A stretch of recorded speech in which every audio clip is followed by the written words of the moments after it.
Bonjour à tous. Aujourd'hui, nous allons essayer de répondre à cette question. Faut-il répondre aux critiques lorsqu'on intervient, lorsqu'on commente sur les réseaux sociaux, ou même sur un blog, ou dans une conférence, ou pas?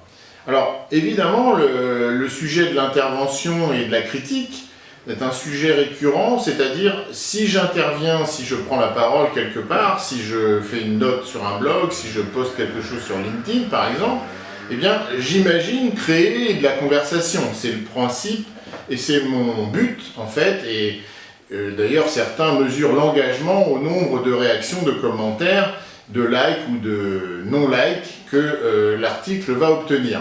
Alors évidemment, dans les commentaires, il se peut que se trouvent des gens critiques, puisque plus je vais être, convaincu, impertinent dans mon propos, plus je vais susciter des réactions. Réactions positives que je vais moi liker, et puis réactions négatives à laquelle je suis éventuellement tenu de répondre.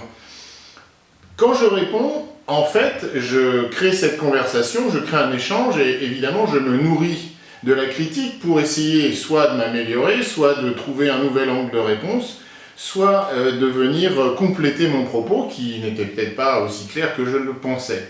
Et donc, de mon point de vue, la critique est nécessaire et me permet à moi aussi de m'améliorer.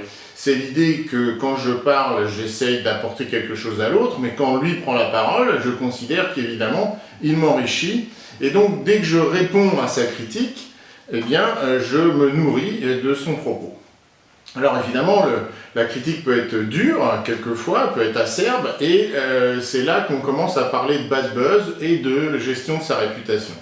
Si on ne répond pas aux critiques, évidemment, elles vont se noyer dans la masse, et puis on n'en entendra plus parler.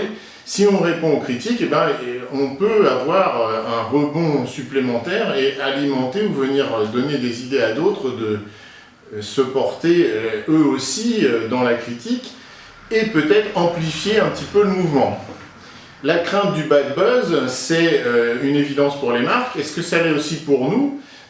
Oui, bien sûr, mais moi je considère qu'il y aura toujours des détracteurs, il y aura toujours des gens pour penser que ce que je dis est soit creux, soit ne les intéresse pas, et tant mieux, puisque ça suscite aussi un intérêt chez les autres. Il faut être clivant, il faut savoir parler à certains, et donc il faut savoir répondre aux critiques. C'est en tout cas mon point de vue. J'attends le vôtre, et vous pouvez bien entendu critiquer avec autant de facilité et de plaisir que vous en aurez, et je l'espère à bientôt. Merci.